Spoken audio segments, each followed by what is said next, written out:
السلام علیکم ورحمۃ اللہ وبرکاتہ۔ الحمدللہ رب العالمین والصلاة والسلام علی سید المرسلین، اما بعد۔ اعوذ باللہ من الشیطان الرجیم، بسم اللہ الرحمن الرحیم۔ معزز ناظرین، آپ دیکھ رہے ہیں نداء معراج یوٹیوب چینل۔ جیسا کہ میں آپ کے سامنے قرآن اذکار و دعائیں کا 2 ایپیسوڈ لے کر کے آ چکا ہوں، اور یہ تیسرا آپ دیکھ رہے ہیں۔ میں اس پہ بیان کروں گا ذکر الہی کے فوائد۔ ناظرین، ذکر الہی کے بہت سارے فوائد ہیں، ان میں سے چند فوائد اختصار کے ساتھ پیش کرنے کی جسارت کروں گا۔ امید ہے آپ حضرات اسے دیکھیں گے، سنیں گے اور اس کو آگے بھی شیئر کریں گے۔ حافظ ابن القیم رحمۃ اللہ علیہ نے ان کی کتاب الوابل السید میں ذکر الہی کے 100 سے زائد فوائد بتائے ہیں، ان میں سے چند آپ سنیے۔ نمبر 1، ذکر الہی شیطان کو ذلیل و رسوا کر دیتا ہے۔ ناظرین، اگر ہم ذکر الہی میں مشغول رہیں گے تو ذکر الہی سے شیطان ہم سے دور بھاگے گا، وہ ذلیل اور رسوا ہو جائے گا۔ نمبر 2، ذکر الہی اللہ تعالیٰ کی رضا و خوشنودی کا سبب ہوتا ہے۔ اگر ہم ذکر الہی میں مشغول ہوتے ہیں، ذکر الہی کرتے رہتے ہیں، تو اللہ رب العالمین کی خوشنودی حاصل کرنا مقصد ہوتا ہے۔ اللہ رب العالمین کی رضا زوئی اس سے مطلب ہوتا ہے۔ اگر ہم ذکر الہی کرتے ہیں تو مطلب یہ ہے کہ اللہ تعالی ہم سے خوش ہوتا ہے۔ نمبر 3، ذکر الہی دل کے تمام غم و فکر اور قلبی پریشانیوں کو دفع کر دیتا ہے۔ اگر ہم ذکر کرتے ہیں تو ہمارے اندر جو غم ہے، جو فکر ہوتی ہے اور جو دلی پریشانیاں ہوتی ہے، وہ ہم سے زائل ہو جاتی ہے، وہ ختم ہو جاتی ہے۔ نمبر 4، ذکر دل میں فرحت و سرور اور انبساط و خوشی پیدا کرتا ہے۔ اگر ہم ذکر الہی کرتے ہیں تو ہمارے اندر ایک خوشی ہوتی ہے، ہمارے اندر ایک مسرت پیدا ہو جاتی ہے، ہمارے اندر فرحت و سادمانی پیدا ہو جاتی ہے۔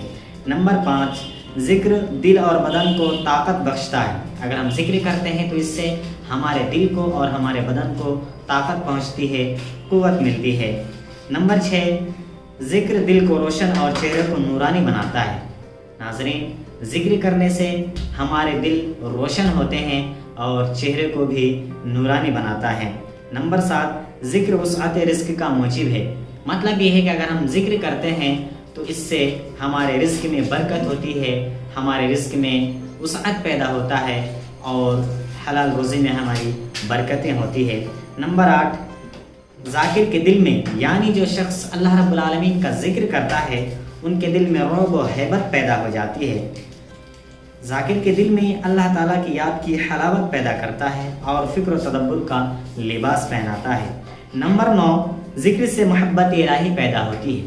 اگر ہم ذکر کرتے ہیں تو اس سے محبت الہی پیدا ہوتی ہے، جو اسلام کی روح اور جس پر سعادت و نجات کا دار و مدار ہے۔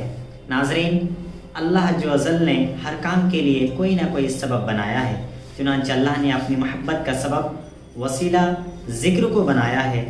جیسے جیسے ذکر میں اضافہ ہوتا ہے، محبت الہی بڑھتی جاتی ہے، تو کیوں نہ ہم ذکر الہی میں مشغول ہو جائیں۔ نمبر 10، ذکر الہی سے محاسبہ نفس کا مادہ پیدا ہوتا ہے۔ ناظرین، نمبر 11، ذکر الہی سے انابت حاصل ہوتی ہے۔ انابت کہتے ہیں رجوع اللہ کو۔ انسان ذکر الہی کی وجہ سے اللہ کی طرف جتنا زیادہ رجوع کرے گا، اسی قدر اس کا دل تمام حالات، تمام معاملات اور تمام کاروبار میں اللہ تعالیٰ کی جانب پھرے گا اور اسی کی طرف متوجہ ہوگا۔ ناظرین، نمبر 12، ذکر الہی تقرب الہی کا موجب بنتا ہے۔ اگر ہم ذکر کرتے ہیں تو ہم زیادہ سے زیادہ اللہ رب العالمین کے قریب ہو جاتے ہیں۔ انسان ذکر میں مشغول ہو جاتا ہے، مصروف ہو جاتا ہے، تو اللہ رب العالمین کی قربت حاصل کر لیتا ہے۔ لہٰذا ہمیں ان تمام فوائد کو سامنے رکھتے ہوئے اللہ رب العالمین کے ذکر و اذکار میں مشغول ہو جانا چاہیے۔ نمبر 13، ذکر الہی سے انسان پر معرفت کے بڑے بڑے دروازے کھل جاتے ہیں۔ آدمی جس قدر زیادہ ذکر کرتا ہے، اسی قدر معرفت میں بھی بڑھتا جاتا ہے، حتیٰ کہ وہ معرفت الہی کا سبب سے بڑا عارف بن جاتا ہے۔ نمبر 14، ذکر الہی دل میں اللہ تعالیٰ کی ہیبت و عظمت اور عزت و جلال کا سکہ بیٹھاتا ہے۔ ذاکر کے دل میں، یعنی جو شخص ذکر کرتا ہے، اس کے دل میں اللہ تعالیٰ کا انتہائی غلبہ و اصطلاح ہو چکا ہوتا ہے اور وہ پوری طرح حضور قلبی سے اللہ تعالیٰ کی طرف رجوع ہو چکا ہوتا ہے۔ مگر حالات بالکل نہیں ہوتی، کیونکہ اس کے دل پر ہیبت الہی کا محض معمولی اور ہلکا سا سایہ ہوتا ہے۔ نمبر 15، ذکر کرنے سے اللہ عز و جل آسمانوں میں ذاکر کا تذکرہ کرنے لگ جاتے ہیں۔